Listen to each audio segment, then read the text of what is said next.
For a Tuesday evening edition of the Locked on Sun Devils podcast. We're just going to have some fun and roll through the entirety of the 2022 season and give a way too early win-loss prediction for the Sun Devils in 2022.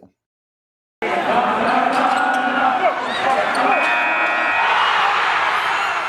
are Locked on Sun Devils, your daily podcast on the Arizona State Sun Devils, part of the Locked On Podcast Network, your team every day.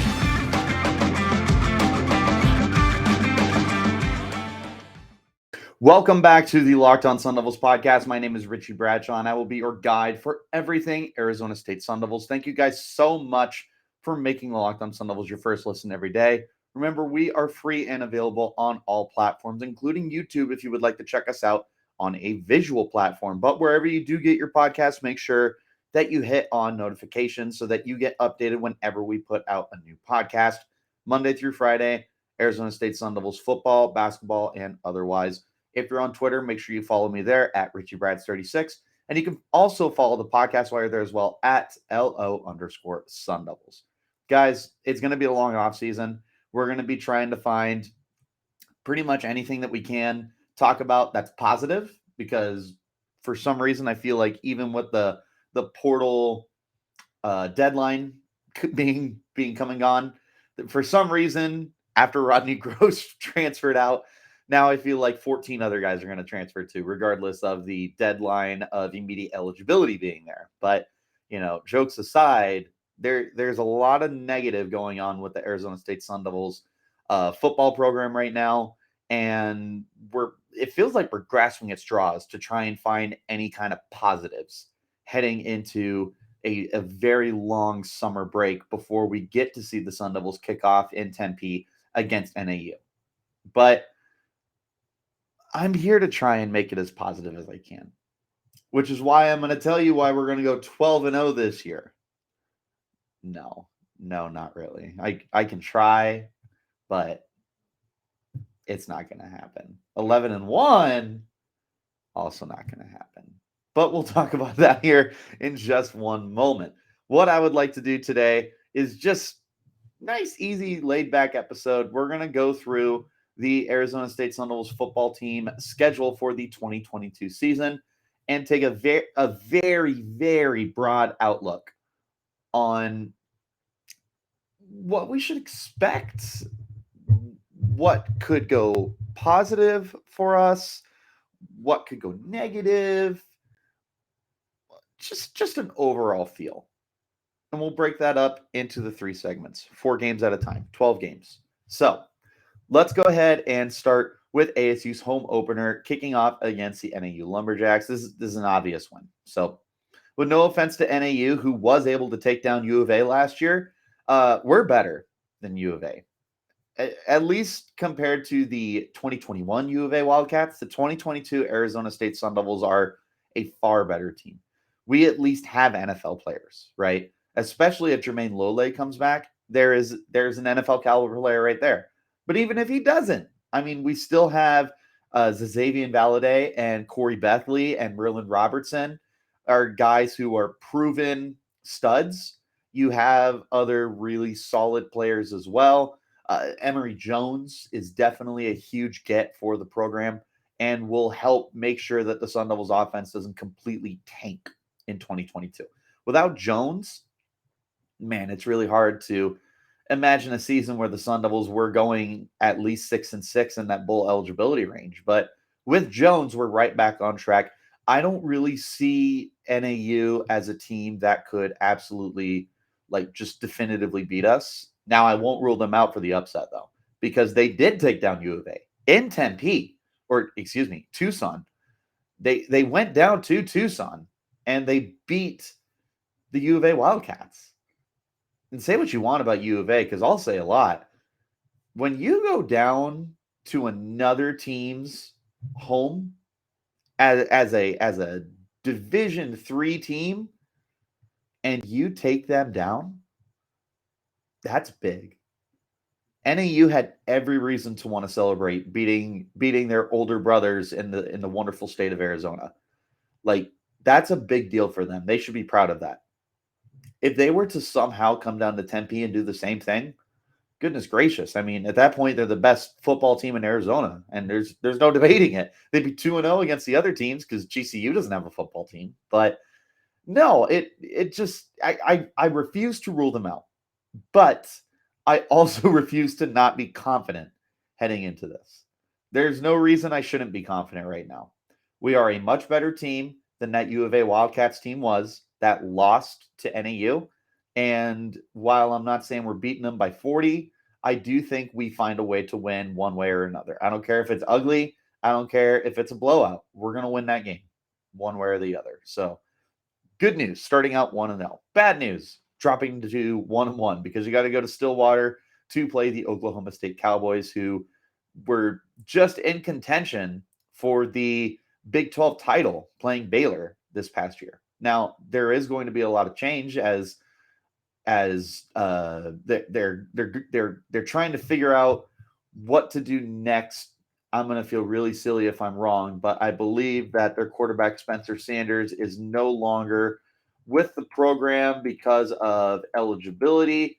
But if he is, then that's even worse for Arizona State. But I do believe that he is coming back for his senior season. So there you go. Go ahead and just chalk that up as a wash then for Arizona State. I didn't like that game beforehand, and I surely don't like it knowing that Spencer Sanders is coming back for 2022.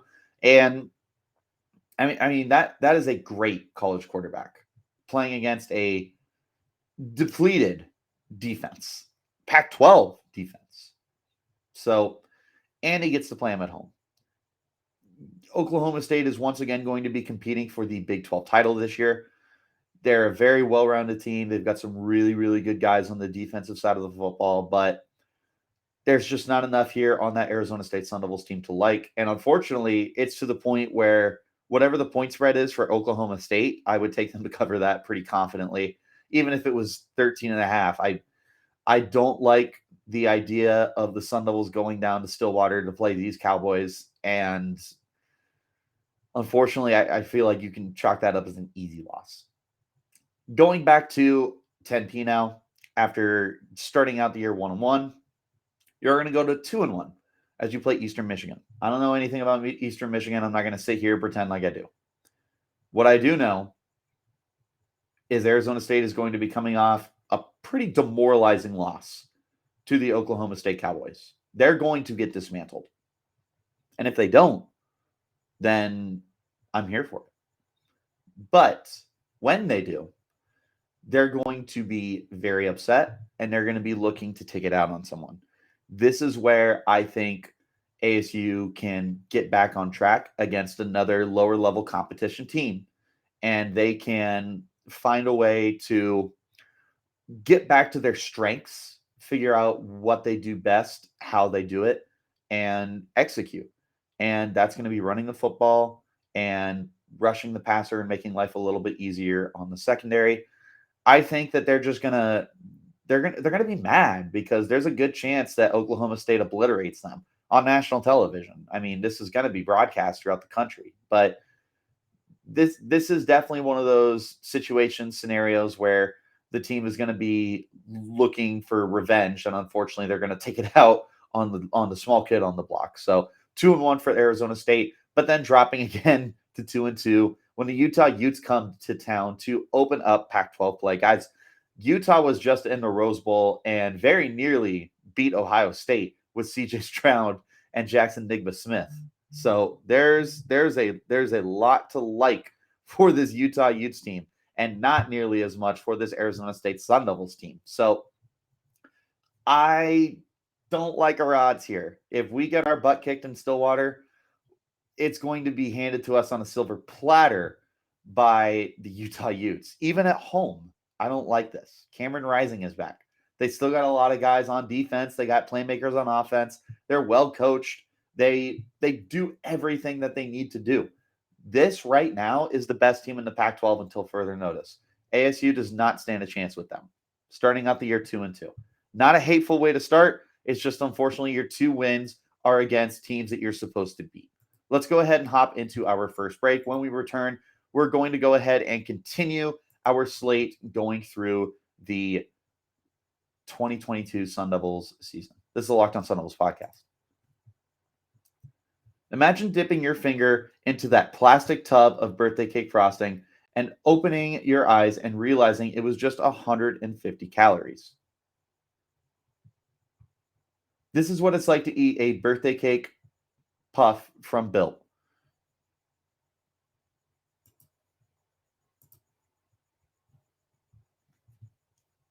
I just received my birthday cake puffs, and I've never had anything like this before. They're available right now, and we can't promise anything that they'll be there tomorrow. So you need to go and get them today at Built.com. And if you haven't tried the puffs yet, I'll let you in on a little secret, because that's what friends do. A chocolate-covered marshmallow protein bar. You heard me right. Delicious flavored marshmallows covered in 100% real chocolate. Make every day your birthday with Built's birthday cake puffs. Built has taken this delicious experience of biting into a fresh slice of birthday cake and robbed it with 100% white chocolate and added sprinkles. With 150 calories, 16 grams of protein, and 9 grams of sugar, this limited time flavor is an amazing option if you're looking for a healthy way to get flavor and variety into your day. They're made with collagen protein, which your body absorbs more efficiently and provides tons of health benefits. Go to Built.com and get those birthday cake puffs right now. Go to Built.com and use the promo code LOCK15 to get 15% off your order. Again, that's promo code LOCK15 for 15% at Built.com.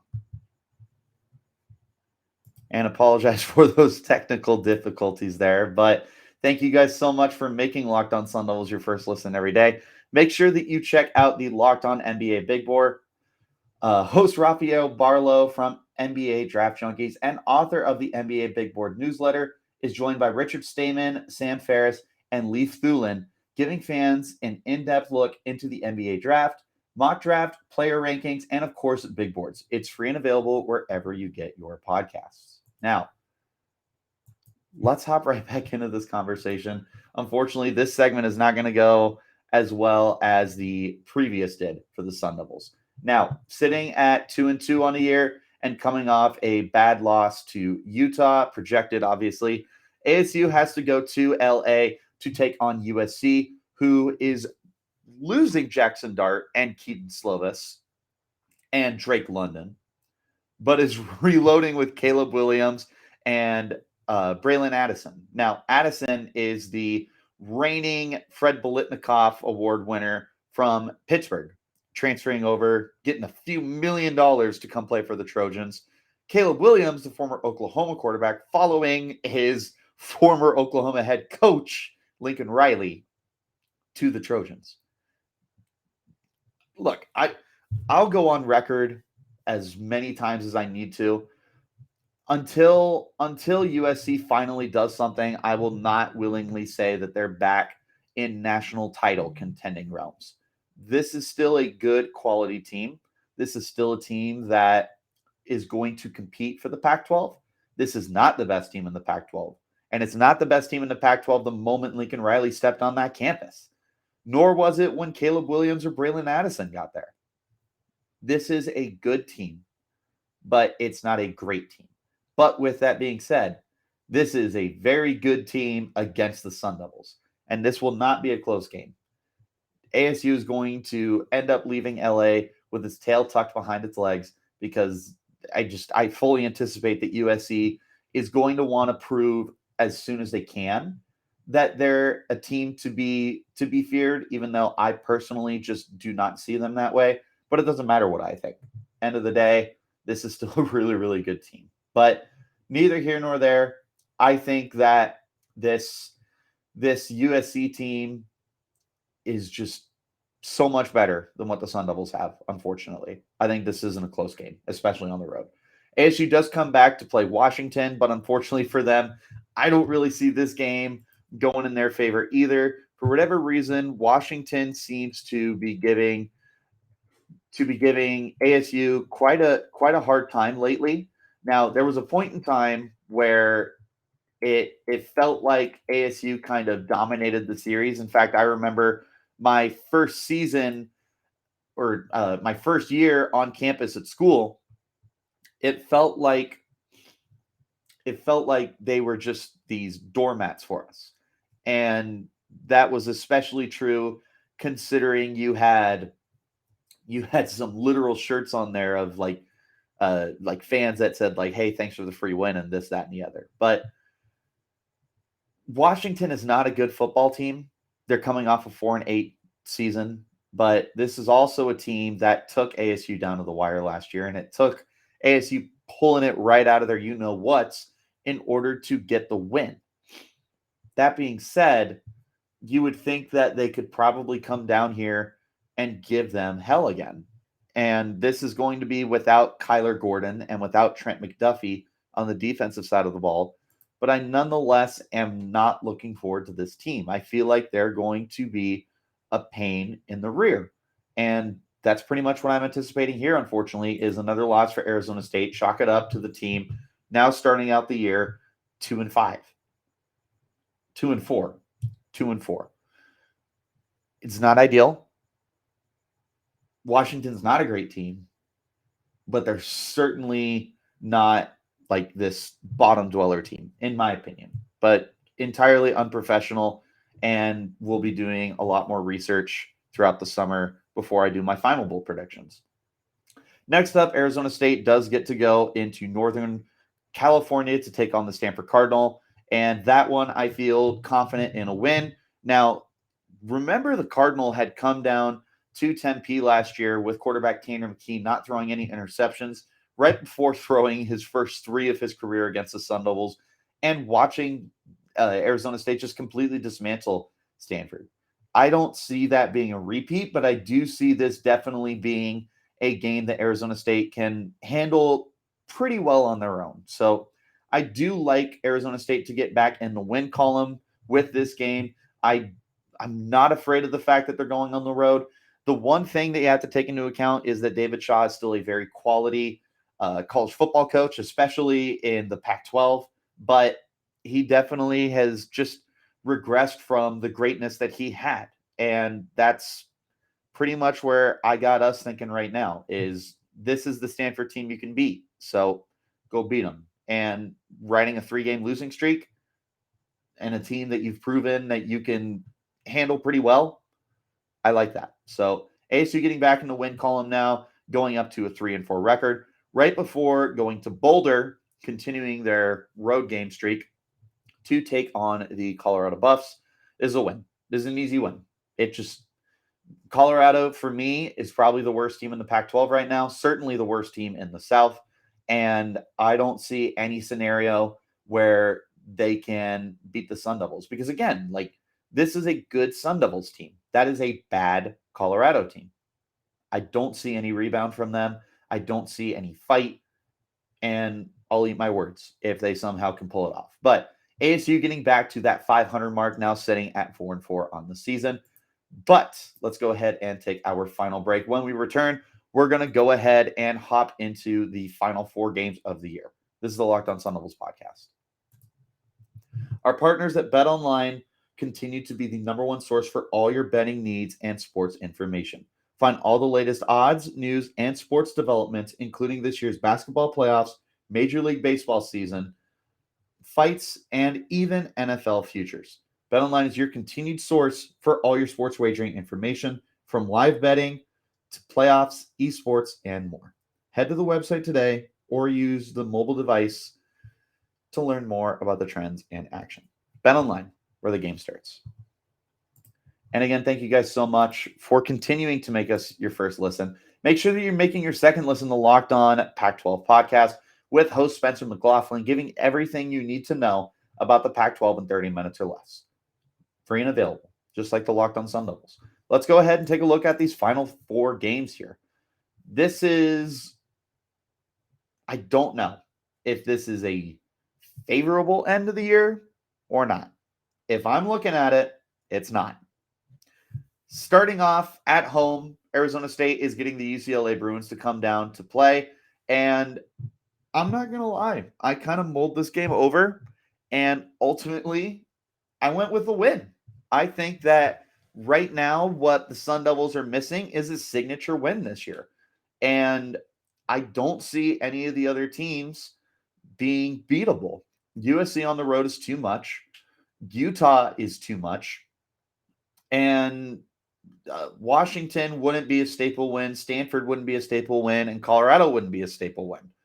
But UCLA would be a staple win. And they were able to beat UCLA in LA last year, in the Rose Bowl in Pasadena.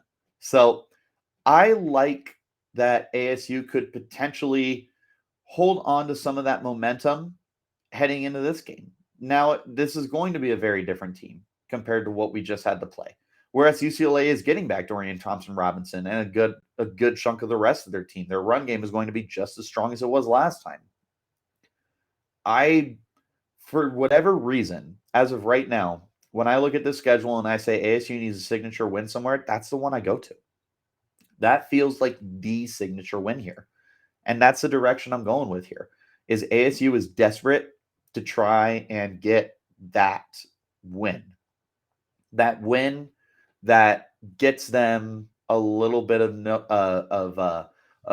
notoriety and people to look at them like, okay, that was a good win for ASU, and maybe we shouldn't have slept on them that much. You should sleep because this is not a good team. But this feels like the game that ASU could pull a rabbit out of their hats with.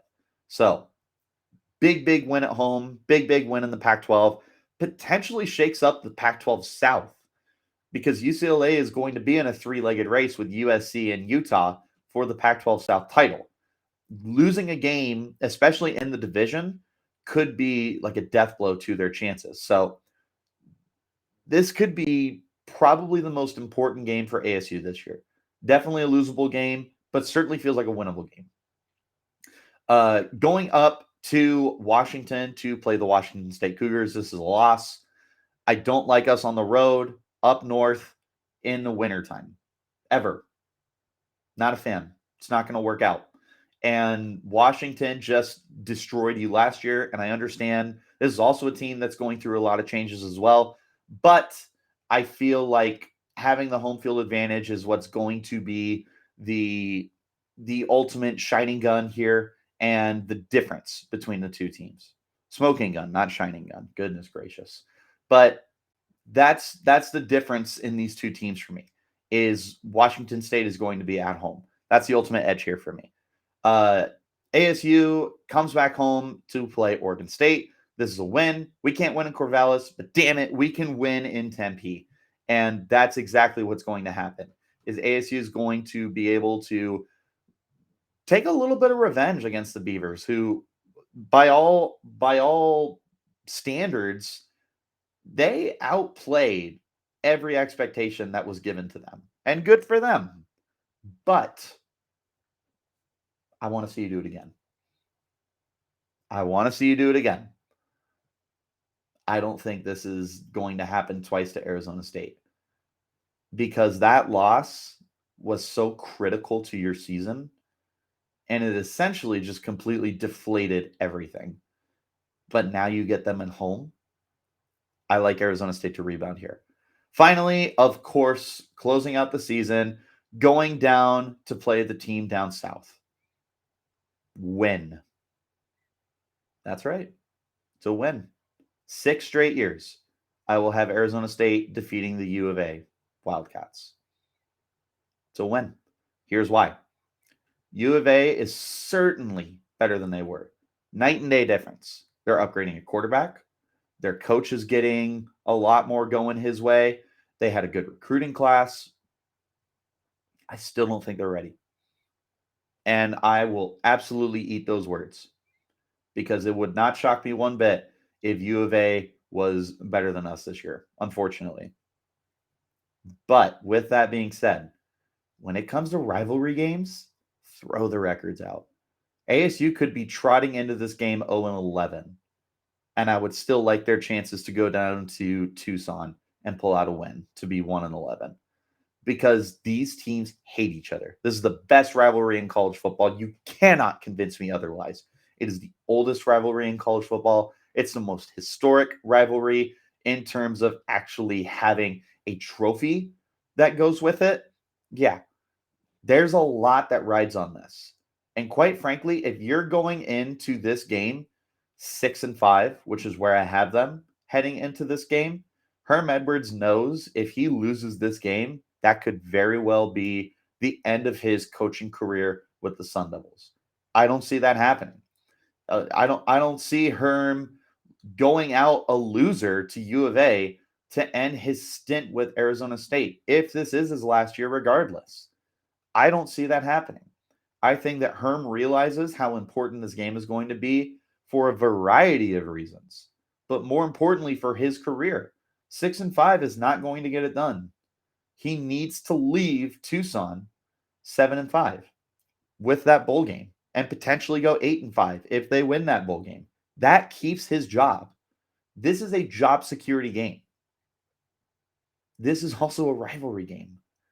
It's not just Herm. The players hate U of A. The fans hate U of A. Win this game. I think that's more than enough reason to confidently take them there. Now, with that being said, that does ultimately bring ASU to a 7-5 record with a 5-5 Pac-12 record. I feel like this would place them right in the middle of everything that's going on in the Pac-12. Like you'll be behind three teams in the South for sure, with UCLA, USC, and Utah. You'll be behind Oregon. You'll be behind who else? I'll say you're behind Washington State. I'll say that might be it, actually, because the North isn't that much better. I feel like you're right in that range of like that 6th to 7th best team in the Pac-12. So I feel like this is pretty realistic, at least from a very, very, very broad point of view. So without going into too much more detail and really breaking it down like I plan to do this summer, as of right now, I got the Sun Devils 7-5. And we'll leave it at that. Thank you guys so much for making Locked On Sun Devils your first listen every day. Remember, we're free and available on all platforms, wherever you get your podcasts. But make sure wherever you get those podcasts that you turn on notifications so that you never miss a new episode that we drop Monday through Friday, Arizona State Sun Devils football, basketball, and otherwise. If you're on Twitter, make sure you follow me at Richie Bradshaw36 and follow the podcast while you're there as well at LO_Sun Devils. But until next time, you guys keep it locked right here on Locked On Sun Devils.